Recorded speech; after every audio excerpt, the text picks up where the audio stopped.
लेकिन सबसे पहले हम लोग जान लेते हैं कि ब्लैक फंगस है क्या, उसके बारे में बात कर लेते हैं। क्या है ये काला फंगी, क्या है ब्लैक फंगस, क्या है? जनरली अगर हम लोग फूड पे देखें तो फूड पे आपको व्हाइट फंगी दिखता है, आपको ब्लैक फंगी भी दिखेगा। ब्लैक फंगी मतलब ये फंगस जो है ना हमारे आसपास है। जनरली एशिया के एनवायरनमेंट में फंगी होते हैं, हमारे आसपास आपको फंगस मिलेगा।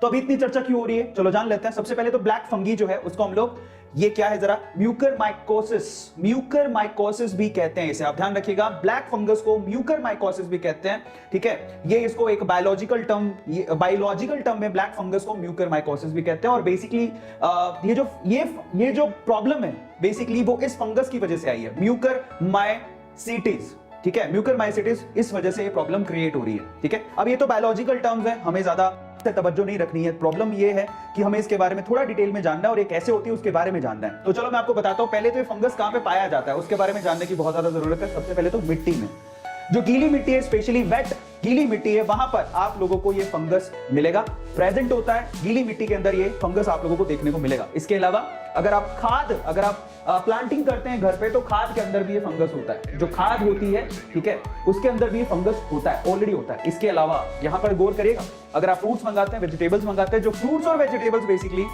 खराब हो जाते हैं, सड़ने लगते हैं, वो फंगस की वजह से सड़ने लगते हैं, उनमें भी ब्लैक फंगस होता है। तो ब्लैक फंगस आपके अवेलेबल है चारों तरफ, अगर आप ध्यान से देखोगे। इसके अलावा हवा में भी होता है, ये फंगस हवा में भी होता है। अब जरा समझिए आप प्रॉब्लम कोज क्या है, जरा आप देखिए, हवा में भी ये प्रेजेंट है, समझ में आ रहा है। इसके अलावा अगर आपके बलगम की शिकायत है, जो बलगम होता है, ठीक है, म्यूकस जिसे हम लोग कहते हैं, उसमें भी ये फंगस होगा अगर आप लोगों ने इनहेल किया है तो इसका मतलब आपके जो म्यूकस है, जो बलगम रहती है, उसमें भी वो फंगस हो सकता है। तो बलगम तो हमें बहुत पहले से हो रही है ना, तो हमें इतना इफेक्ट क्यों नहीं करता, और आज इसके बारे में इतनी चर्चा क्यों हो रही है, तो मैं आपको समझाता हूं जरा। अब ये ह्यूमंस को कैसे इफेक्ट करता है, जरा उसके बारे में बात कर लेते हैं। ह्यूमंस को कैसे इफेक्ट कर रहा है, how does it effect humans? Actually problem ये आ रही है कि हवा में भी मौजूद है, ये सॉइल में भी है, हवा में भी है।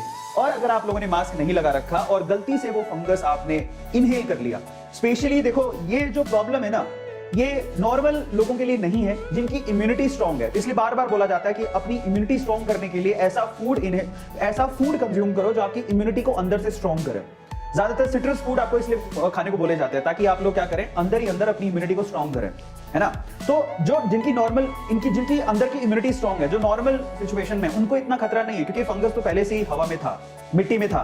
तो ये खतरा उन लोगों को नहीं है, स्पेशली जिनको शुगर रहता है, समझ में आता है, या जिनको पहले से कोई बीमारी है, उसके बारे में अपन बात कर लेते हैं। अगर उन्होंने गलती से इस फंगस को, उन्होंने मास्क नहीं लगाया और ये फंगस एक्चुअली हवा के थ्रू उनके बॉडी में पहुंच गया, ठीक है, इनहेलेशन की वजह से, तो वहां पर प्रॉब्लम हो सकता है। तो पहला तो प्रॉब्लम ये है, स्पेशली जो लोग बीमार रहते हैं तो इनहेलिंग की वजह से वो फंगस उनकी बॉडी के अंदर आ सकता है और एक खतरनाक हो सकता है। दूसरा, ब्लड की थ्रू भी वो आपकी बॉडी में एंटर कर सकता है। अब इससे प्रॉब्लम क्या होता है, कैसे ये इन्फेक्ट करता है, ये आपकी स्किन को इन्फेक्ट कर सकता है, लंग्स को इन्फेक्ट कर सकता है। अभी सीवियर केसेस आईज के आ रहे हैं, ज्यादातर आईज को इन्फेक्ट कर रहा है, आपके ब्रेन को भी इन्फेक्ट कर सकता है, और अगर आपके ब्रेन्स को या लंग्स को इन्फेक्ट करेगा, समझ में आता है, तो शायद डेथ भी हो सकती है। एक्चुअली करता क्या है, जो हमारी धमनियां होती है ना, रक्त धमनियां, जिनको आर्टरीज बोलते हैं, हमारी रक्त धमनियां, जिसकी वजह से एक्चुअली खून जाता है हमारी बॉडी के अलग अलग पार्ट्स के अंदर, एक्चुअली उन्हीं को ब्लॉक कर देता है। और अगर अलग अलग पार्ट्स में, सपोज करो कि हमारा ब्रेन में खून जाना बंद हो गया, तो हम लोग फिर ब्रेन ही डेड हो गया, उसके बाद हम बचेंगे ही नहीं। तो ट्राई टू अंडरस्टैंड कि ये बहुत सीवियर है और इससे हमें बचने की जरूरत है। चाहे हम स्वस्थ भी हो तो भी हमें इसके उपाय जानने की जरूरत है, क्योंकि आज हम उसके उपाय जानेंगे तो मान लो कोई, अगर हमारे घर पे कोई पेशेंट है किसी भी चीज का, तो उसको हम बचा सकते हैं। और ये पिक्चर आपको थोड़ा सा हिला सकती है, बट ये सच है, एक्चुअल में ये एक प्रॉब्लम है। एक घाव बन जाता है आंख में, और देखो सीवियर कंडीशन में आंख तक निकालनी पड़ गई है, आंखों की रोशनी जा चुकी है, फंगस और नहीं बढ़ जाए इसकी वजह से आंख तक निकालनी पड़ी है, और ये सच है।